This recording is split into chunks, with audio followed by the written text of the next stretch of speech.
Mi hijo me llamó parásita. Me lo gritó mientras me arrojaba una factura de servicios en el regazo. Pensaba que mis años criando a sus hijos y llevando su casa no valían nada porque no recibía un sueldo. Así que decidí tomarme unas vacaciones, unas largas, y dejarle ver la factura del mundo real por todo el trabajo que su madre, parásita, realmente hace.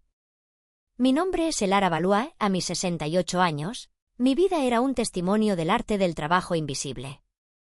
Hace 5 años, después de que mi querido esposo Stefan falleciera, mi hijo Damián y su esposa Isolda me sentaron para una reunión familiar.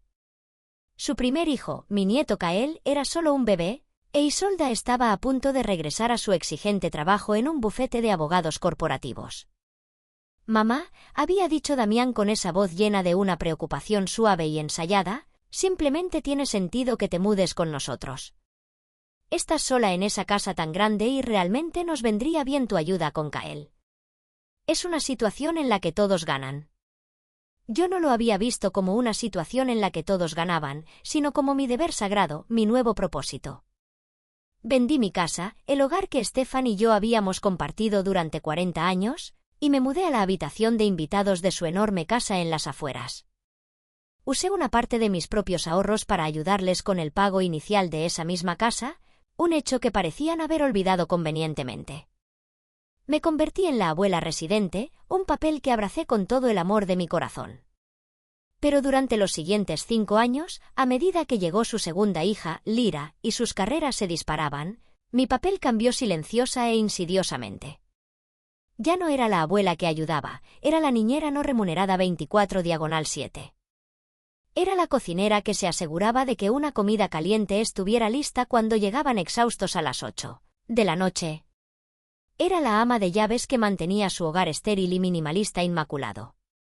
Era la chófer que hacía los trayectos escolares, la que hacía la compra, la administradora del hogar. Era la CEO silenciosa e invisible de toda su vida doméstica. Y mi compensación era un techo sobre mi cabeza y los preciosos y fugaces momentos que pasaba con mis nietos. Damián, mi hijo de 44 años, e Isolda, de 42, eran un equipo formidable, una pareja de poder en ciernes. Él era una estrella en ascenso en finanzas, ella estaba en camino de ser socia en su bufete.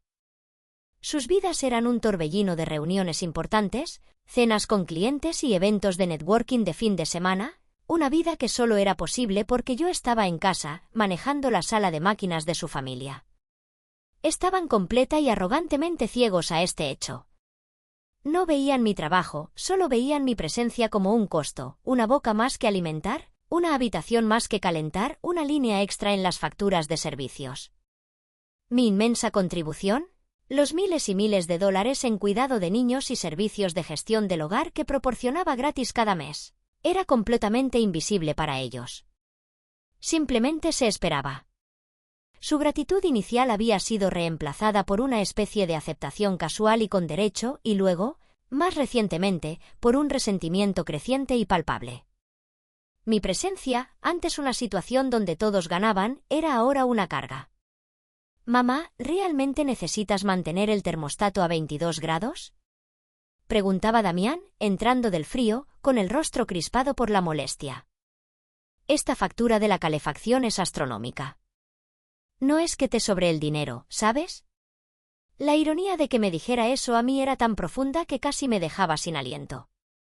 La falta de respeto de Isolda era algo más silencioso y cortante. No me trataba como a su suegra, sino como a la empleada. Me dejaba listas de tareas en la encimera de la cocina. Criticaba mi cocina, mi limpieza, mi forma de doblar la ropa. «Elara», decía con una voz que goteaba una dulzura condescendiente, «ya te he enseñado cómo me gusta que se doblen las toallas. Es un sistema simple, no entiendo por qué no puedes hacerlo bien». Lo soporté todo. Me tragué mi orgullo, mi dolor, mi creciente ira. Lo hice por Kael y Lyra, mis hermosos nietos, a quienes amaba con una fiereza que era la única alegría verdadera y sin complicaciones en mi vida. Yo era su constante, su lugar seguro en una casa que a menudo estaba llena de la energía tensa y ambiciosa de sus padres. Irme sería abandonarlos, y ese era un precio que no estaba dispuesta a pagar. Así que me quedé. Me volví más pequeña, más silenciosa, tratando de ocupar el menor espacio posible. Era un fantasma en su hermosa casa, una sirvienta silenciosa e incansable cuyo trabajo era tan invisible como sus propios sentimientos. Veían mi sacrificio no como un regalo, sino como una obligación. Veían mi amor como un servicio. Y estaban a punto de aprender, de la manera más espectacular y financieramente devastadora posible, que habían calculado lamentable y catastróficamente mal el valor de mi trabajo. La cuenta estaba por llegar. El día en que se cruzó la línea final, el día en que mi silenciosa y latente resistencia finalmente se cuajó en una resolución fría y dura, comenzó como cualquier otro. Era un martes en pleno invierno, el cielo de un gris plano e implacable, el viento sacudiendo las ventanas de la casa sobredimensionada y poco amada de Damián e Isolda. Me había levantado al amanecer. Había preparado el desayuno para los niños, les había empacado los almuerzos y los había llevado a la escuela por las calles fangosas. Había regresado a una casa que parecía que una tormenta la hubiera atravesado, platos sucios en el fregadero, ropa esparcida por todas partes, el caos persistente de la mañana apresurada y autoimportante de mis hijos. Pasé mi día como siempre lo hacía, restaurando el orden. Lavé la ropa, ordené las habitaciones, preparé un estofado de ternera a fuego lento para la cena. Su aroma cálido y reconfortante era un pequeño acto de desafío contra la frialdad que se había filtrado en las propias paredes de esa casa. Para cuando recogí a los niños de la escuela, les ayudé con sus deberes y puse la mesa para la cena. Mis viejos huesos dolían con un cansancio profundo. Damián llegó tarde, como de costumbre, con la cara como una nube de tormenta. Un gran negocio en su firma financiera se había caído y estaba de un humor pésimo y volátil. Dejó caer su maletín al suelo con un golpe sordo y entró en la cocina, donde yo estaba dando los toques finales al estofado. No me saludó, no preguntó por sus hijos. Simplemente abrió el correo del día, sus ojos buscando más malas noticias. La encontró en forma de la factura mensual de la luz. La miró fijamente, su rostro oscureciéndose, su mandíbula tensándose. Levantó la vista, sus ojos llenos de una rabia mal dirigida y flotante, posándose en mí. Yo estaba sentada en el pequeño sillón en la esquina de la cocina, descansando mi dolorida espalda solo por un momento antes de servir la cena. Increíble, murmuró, su voz un gruñido bajo. Se acercó furioso a donde yo estaba sentada. No solo me mostró la factura, no solo se quejó de ella. Tomó el delgado sobre de papel y con un movimiento de muñeca, lo arrojó directamente a mi regazo. El gesto fue tan inesperado, tan lleno de desprecio, que fue como un golpe físico. Miré la factura, luego lo miré a él, mi corazón comenzando a latir con fuerza. «¡Mira esto!», gritó, su voz de repente cruda y fea, todo su pulido profesional despojado para revelar al niño malcriado y con derecho que había debajo. «Es indignante». $300. Quizás si no estuviera sentada todo el día con la calefacción como si fuera tu isla tropical personal, podríamos permitirnos vivir en esta casa. Me estremecí. Sus palabras eran un chorro de veneno. ¿Sentada todo el día? Yo, que había estado de pie desde las 5 de la mañana, limpiando su casa, cuidando a sus hijos, cocinando su cena. Isolda eligió ese momento para entrar, impecable en su traje de abogada corporativa. Observó la escena, mi rostro conmocionado y dolido, el de su esposo enfurecido, y no dijo nada. Su silencio era un claro respaldo tácito de su crueldad. Y entonces él soltó el golpe final y deshumanizador. «Los parásitos no tienen derecho a estar calientes», gritó, su rostro contorsionado por una ira que no tenía nada que ver con la factura de la luz y todo que ver con sus propios fracasos. «Vives aquí, comes nuestra comida, no contribuyes con nada». «Nada. Eres una carga, madre. Una carga constante, cara e inútil». Las palabras quedaron suspendidas en el aire, feas, afiladas e irreparables. Parásita. Carga. Inútil. Finalmente lo había dicho. Finalmente había dado voz al desprecio que claramente había sentido durante tanto tiempo. Veía mis años de trabajo agotador y no remunerado no como un regalo, no como un sacrificio, sino como una pérdida neta, un lastre para sus recursos.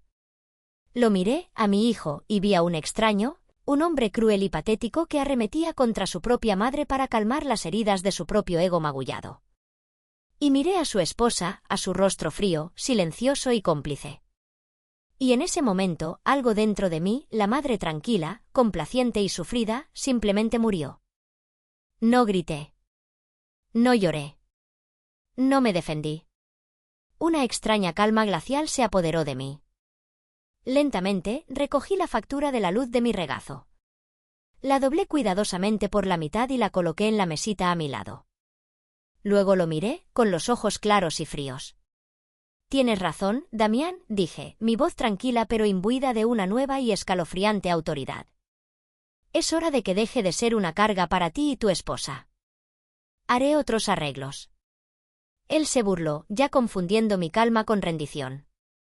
Bien, espetó, dándome la espalda. Ya era hora. No tenía idea de qué tipo de arreglos estaba a punto de hacer.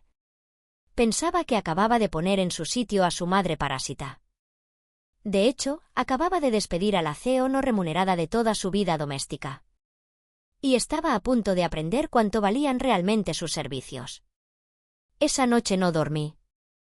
Yací en mi pequeña cama en la habitación de invitados, escuchando los sonidos de la casa, la discusión airada y ahogada entre Damián e Isolda después de su desastrosa cena, el eventual silencio resentido. La casa se asentaba a mi alrededor, un lugar que ya no era mi hogar, sino mi prisión. Pero la desesperación que había sentido durante tanto tiempo se había ido, reemplazada por una claridad fría y metódica. Me había llamado parásita. Me había arrojado una factura. Había declarado que no merecía estar caliente. Muy bien. El tiempo de la resistencia silenciosa había terminado. El tiempo para una demostración silenciosa había comenzado. Me levanté antes del amanecer, mis movimientos silenciosos, resueltos. Empaqué una única maleta pequeña, no con todas mis pertenencias, eso llevaría demasiado tiempo y haría demasiado ruido. Empaqué solo lo esencial, algunas mudas de ropa, mis medicamentos, mis artículos de tocador y mis documentos más importantes, que guardaba en una pequeña caja de archivos con llave. Luego me senté en el pequeño escritorio de mi habitación y escribí una carta. No era una carta de ira, ni una carta de dolor. Era una carta de un cumplimiento escalofriantemente educado y malicioso. Mis queridos Damián e Isolda, comenzaba. Tenéis toda la razón. He sido una parásita, una carga, y fue un error por mi parte aprovecharme de vuestra generosidad durante tanto tiempo. He sido desconsiderada y lamento profundamente la tensión financiera que mi presencia os ha causado. Para enmendarlo, y para daros a ambos un muy necesario y merecido descanso de la carga de mi cuidado, he decidido tomarme unas vacaciones de un mes para descansar y reflexionar. Me quedaré con mi hermana Serapina, quien tan amablemente se ha ofrecido a acogerme. Por favor, no os preocupéis por mí en absoluto y por favor, no me contactéis. Necesito este tiempo para mí. Estoy segura de que os las arreglaréis perfectamente sin mí. Después de todo, ¿cuánto trabajo puede realmente hacer una vieja inútil? Con mi más profundo amor y gratitud por todo lo que habéis hecho. Mamá. Coloqué la nota en la encimera de la cocina, donde sabía que la verían cuando bajaran a por su café matutino. El toque final fue la factura de la luz.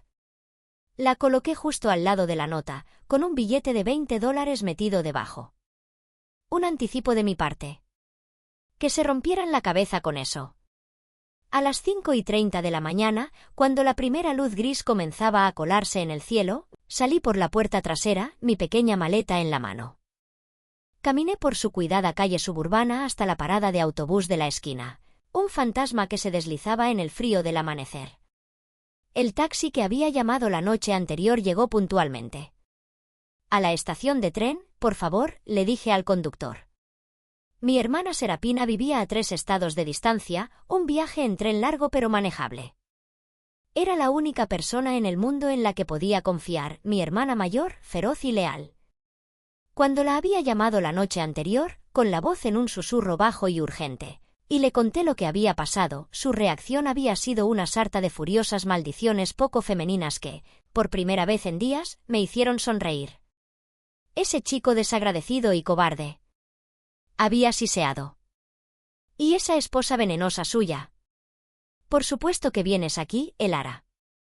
La habitación de invitados siempre está lista para ti. Quédate todo el tiempo que necesites. A ver cómo se las arreglan sin su parásita. Mientras el taxi se alejaba de su calle tranquila y dormida, no miré hacia atrás. No sentí ni una punzada de tristeza. Sentí solo una profunda y estimulante sensación de liberación. Durante 5 años había sido una sirvienta en sus vidas, mi trabajo dado por sentado, mi presencia devaluada. Habían definido mi valor por mi falta de contribución financiera. No tenían idea del verdadero y asombroso valor de mi trabajo no monetario. No tenían idea de que toda la compleja y agotadora infraestructura de sus exitosas vidas descansaba sobre la base de mi trabajo invisible y no remunerado. Y yo, con un solo y silencioso acto de desafío, acababa de abandonar el trabajo. El viaje en tren fue largo pero tranquilo. Vi pasar las ciudades y pueblos de mi país, un mundo lleno de gente viviendo sus propias vidas complicadas. Por primera vez en mucho, mucho tiempo, no estaba preocupada por los almuerzos escolares de mis nietos, por la tintorería de Damián, por los planes de la cena de Isolda. Solo era Elara, una mujer en un viaje. Una mujer de vacaciones. Cuando llegué a la pequeña y acogedora casa de Serapina, me envolvió en un abrazo tan lleno de amor y furia justiciera en mi nombre que casi me hizo llorar. «Hiciste lo correcto, cariño», dijo con voz fiera. «Hiciste lo único que podías hacer. Ahora siéntate, pon los pies en alto y esperaremos a que empiecen los fuegos artificiales». Y créeme, añadió con una sonrisa sombría y satisfecha, empezarán. Tenía razón. El motor silencioso y eficiente de su hogar acababa de apagarse. Y yo sabía, con una certeza tan dulce como fría, que no pasaría mucho tiempo antes de que toda la reluciente y fraudulenta máquina de sus vidas se detuviera de forma espectacular, caótica y muy, muy cara. El primer indicio de que su mundo perfectamente gestionado comenzaba a desmoronarse llegó el lunes por la mañana, solo 2 días después de mi silenciosa partida. Llegó en forma de un frenético y aterrorizado mensaje de texto de Damián a mi viejo y ahora silencioso teléfono móvil. Un mensaje que mi hermana Serapina, con cierta sombría satisfacción, me leyó en voz alta mientras nos sentábamos en su soleado porche bebiendo té helado. «Mamá, ¿dónde estás?» Lira perdió el autobús escolar. Isolda tuvo que cancelar su reunión con un cliente a las 8 de la mañana para llevarla. Se suponía que tú te encargabas del transporte escolar. Llámame. Solo sonreí y tomé otro sorbo de mi té. La primera ficha de dominó había caído. Lo que siguió fue una sinfonía de una semana de su espectacular implosión autoinfligida. Una historia reconstruida a partir de una serie de mensajes de texto y de voz cada vez más desesperados que Serapina me transmitía cada noche como despachos de una lejana y caótica zona de guerra. El transporte escolar, del que me había encargado todos los días durante 5 años, fue la primera víctima. El martes, fue Isolda la que llegó tarde a su propia reunión importante después de una furiosa discusión con Damián sobre a quién le tocaba llevar a los niños.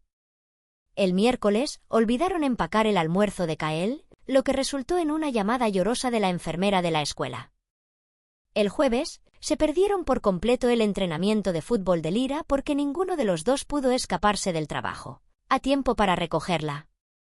Su hogar prístino y minimalista, antes mantenido impecable por mis esfuerzos diarios e incansables, descendió rápidamente al caos. La ropa sucia se acumuló, una montaña de uniformes escolares sin lavar y ropa de trabajo cara. El fregadero se llenó de platos sucios, sus recipientes de comida para llevar ahora un triste y grasiento monumento a su incompetencia. Los suelos se volvieron pegajosos, los baños desordenados. El hermoso y ordenado santuario del que tan orgullosos habían estado se revelaba, sin su ama de llave silenciosa y no remunerada, como otra casa desordenada y caótica habitada por 2 adultos abrumados e incompetentes. Sus vidas profesionales, la razón misma de mi sacrificio inicial, comenzaron a sufrir. Damián, ahora responsable de llevar sus propios trajes a la tintorería y prepararse su propio desayuno, llegaba constantemente tarde al trabajo, su habitual comportamiento tranquilo y seguro reemplazado por una energía agobiada y agotada. Isolda, obligada a hacer malabares con su exigente carrera legal y el trabajo práctico de la maternidad que durante tanto tiempo me había subcontratado, incumplió un plazo de presentación crucial, ganándose una fuerte reprimenda de un socio principal. Su vida, que había funcionado tan fluidamente sobre las vías invisibles de mi trabajo, había descarrilado por completo. Los informes más satisfactorios provinieron de una fuente que no había previsto, mi nieto de 10 años, Kael. Me llamaba en secreto por las noches, su voz un susurro bajo desde su dormitorio. «Abuela», dijo la tercera noche, «¿vas a volver alguna vez?» «Solo estoy tomando un pequeño descanso, mi amor», le dije suavemente. «¿Está todo bien por allí?» «No», respondió con voz débil. «Mami y papi están peleando todo el tiempo.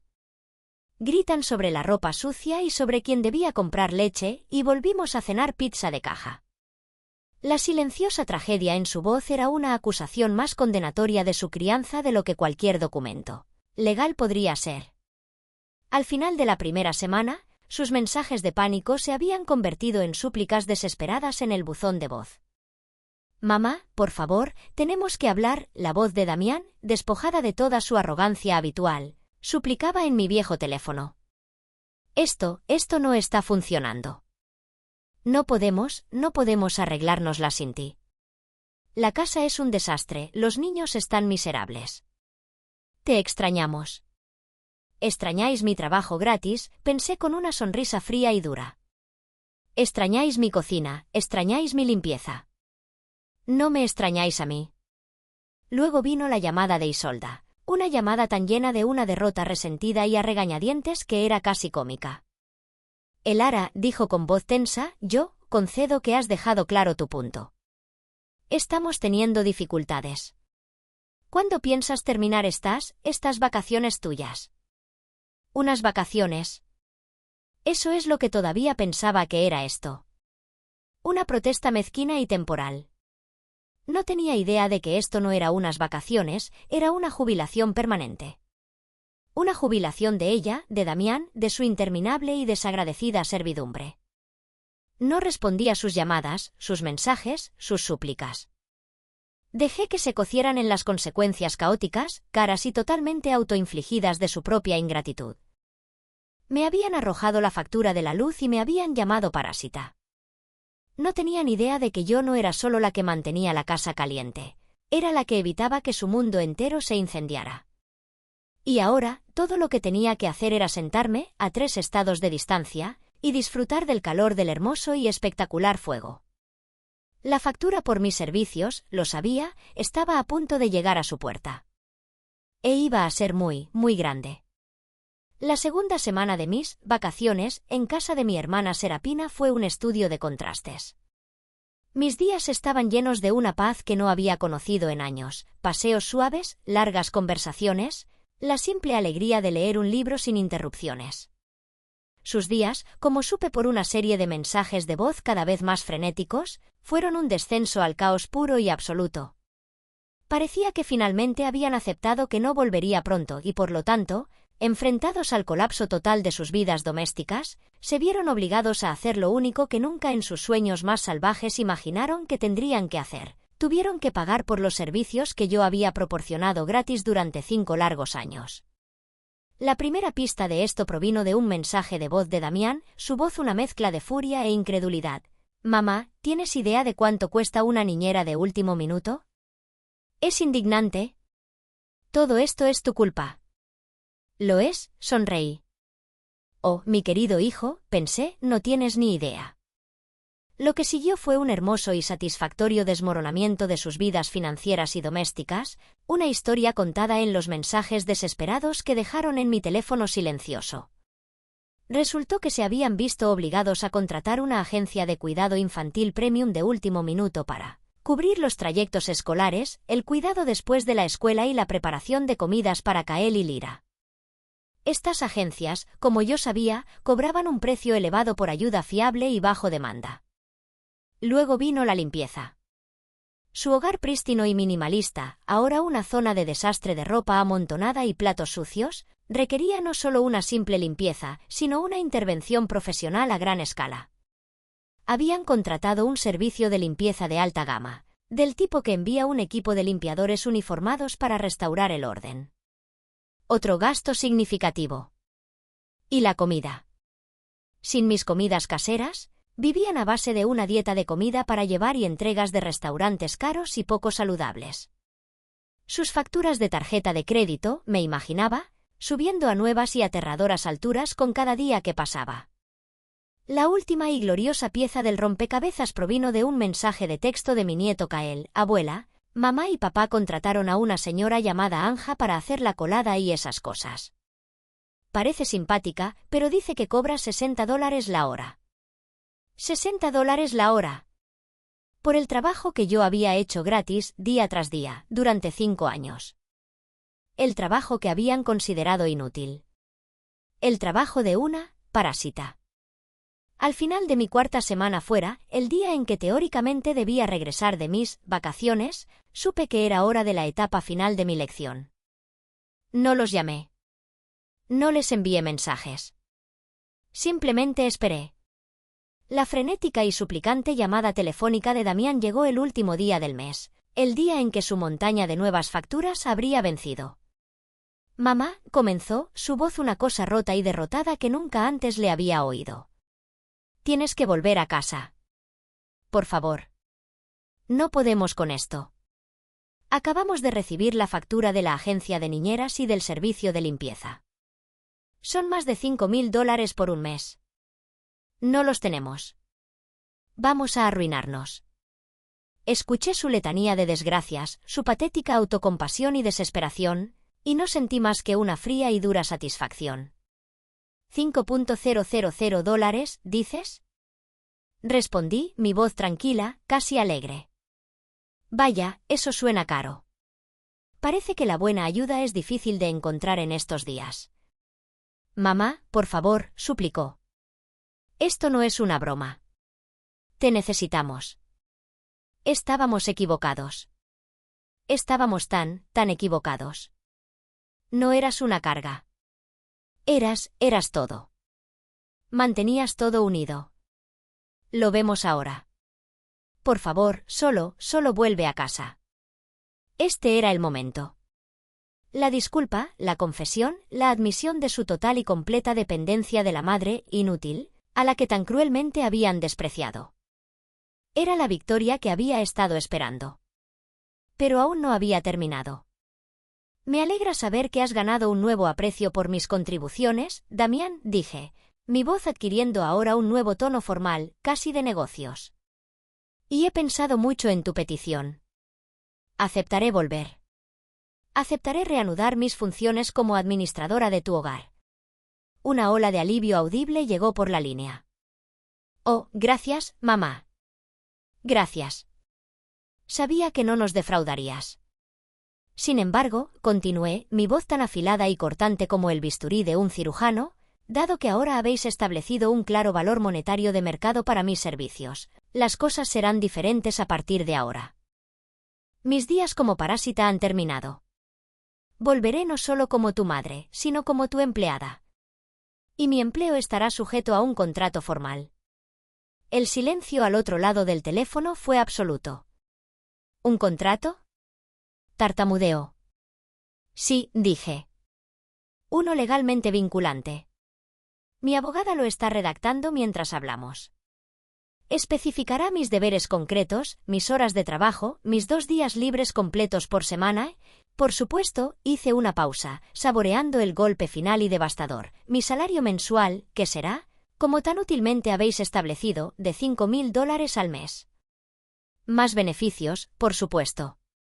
Espero que tú e Isolda lo firméis antes de que regrese. Se quedó sin palabras. Había venido a mí pidiendo un rescate y se le había presentado una factura. Una factura permanente y continua por los mismos servicios que una vez había obtenido gratis. Por el mismo amor que tan cruelmente me había arrojado a la cara. Su madre, parásita, estaba a punto de convertirse en su empleada más cara y poderosa. La lección estaba casi completa. La semana que siguió a mi llamada con Damián fue una clase magistral en el arte de una adquisición hostil, dirigida desde la tranquila y soleada sala de estar de mi hermana Serapina. Damián e Isolda estaban atrapados, y lo sabían. Se ahogaban en el caos de su propia creación, sus vidas ingobernables, sus finanzas en ruinas. Mi oferta de regresar era un salvavidas, pero venía con un precio que nunca, en sus sueños más salvajes, imaginaron que tendrían que pagar: mi salario. Mi abogada, una mujer astuta y sin rodeos llamada señora Richter, a quien Serapina había recomendado, había redactado el contrato de cuidado infantil y gestión del hogar con una precisión alegre y depredadora. Era un documento hermoso y férreo. Describía mis deberes con la especificidad de una descripción de puesto corporativo. Prestación de hasta 40 horas semanales de cuidado infantil dedicado, preparación de comidas familiares diarias, gestión de la lavandería y limpieza ligera del hogar, coordinación del transporte escolar y extracurricular. También detallaba mis términos: mi salario de $5.000 al mes, a pagar el primer día de cada mes mediante depósito directo, mis 2 días libres garantizados por semana, un concepto totalmente ajeno a mi anterior servidumbre 24/7, y mi cláusula favorita, una cláusula de revisión del desempeño que establecía que cualquier falta de respeto verbal o incumplimiento de los términos del contrato por parte de mis empleadores resultaría en un paquete de indemnización inmediato y legalmente vinculante, a pagar con sus propios activos. Cuando recibieron el contrato por mensajero, las consecuencias fueron, según me cuentan, espectaculares.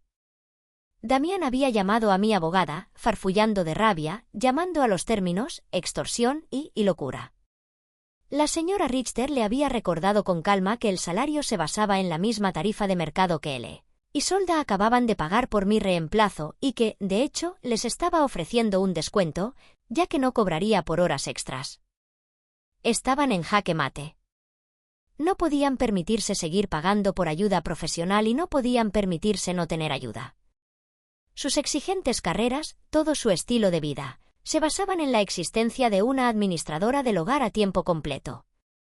Solo tenían 2 opciones: aceptar mis términos o dejar que su mundo siguiera desmoronándose. Eligieron aceptar. Una semana después, viajamos a través de 3 estados, un largo y silencioso peregrinaje hasta la casa de mi hermana. El propósito, la firma de los documentos, cara a cara, como una última concesión, tal vez, o una forma de asegurarse de que entendían la magnitud de su situación. Se sentaron frente a mí, bajo la tenue luz del comedor de Serapina, a la mesa que tantas veces había sido escenario de risas y comidas familiares. Ahora solo reflejaba la fría realidad de su derrota. 2 figuras abatidas, consumidas por el resentimiento, proyectando sombras largas y amargas en el mantel. Isolda, con el rostro petrificado en una máscara de furia helada, cada rasgo tenso y afilado como un fragmento de hielo. Damián, en cambio, simplemente parecía quebrado, su usual confianza hecha trizas, la vitalidad drenada, dejando solo un caparazón vacío y demacrado. Observé cada movimiento, cada respiración contenida. Firmaron el contrato, la pluma dejando un rasguido sobre el papel, un sonido que resonó en el silencio como el golpe de un martillo sobre un ataúd. Sus firmas temblorosas, ilegibles bajo el peso de la admisión, un testimonio irrefutable de su absoluta, devastadora derrota. Mi regreso a su hogar no fue, de ninguna manera, una alegre reunión familiar, llena de abrazos y sonrisas falsas. No. Fue el primer día de un nuevo y singular empleo, un rol que yo misma había creado. Ya no era la madre tranquila, sumisa y complaciente, la mujer que siempre había cedido ante sus caprichos. Esa persona había muerto. Era Elara Valois, la administradora profesional del hogar, contratada bajo términos estrictos y legalmente vinculantes. Y me comporté exactamente como tal, con una profesionalidad estudiada, una eficiencia fría y distante que mantenía las emociones a raya. Cumplí mis deberes con diligencia, asegurándome de que cada necesidad fuera satisfecha, cada tarea completada con precisión. Cuidé de mis nietos con todo el amor desbordante de mi corazón, esos pequeños seres inocentes que no merecían el caos que sus padres habían creado. Pero mis interacciones con Damián e Isolda eran estrictamente profesionales, breves, concisas, desprovistas de cualquier calidez o familiaridad. La dinámica en la casa había sufrido una transformación radical, un cambio tectónico que reconfiguró la jerarquía y el poder. Ya no era una carga a tolerar, una boca más que alimentar, alguien cuya presencia se daba por sentada. Ahora era una empleada esencial, indispensable para el funcionamiento del hogar y, además, muy cara.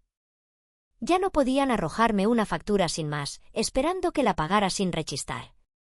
Ahora tenían que pagarme una a mí, religiosamente, cada mes, sin falta, o enfrentar las consecuencias legales. Ya no podían tratarme con esa falta de respeto casual, esos comentarios hirientes disfrazados de bromas inofensivas. Mi contrato lo prohibía explícitamente, protegiéndome de su veneno. La primera vez que Damián, abrumado por el estrés y la frustración, me levantó la voz, intentando intimidarme como solía hacerlo, simplemente lo miré con calma imperturbable. Mis ojos fijos en los suyos, sin parpadear. «Creo que eso viola la cláusula 7b de nuestro acuerdo, Damián», dije con una voz suave pero firme. «Por favor, ajusta tu tono o tendremos que discutir la indemnización estipulada en caso de incumplimiento de contrato». Él palideció visiblemente, el color drenándose de su rostro, dejando una máscara de pánico. Tartamudeó una disculpa apenas audible, tropezando con las palabras, y se retiró a su habitación, derrotado y humillado.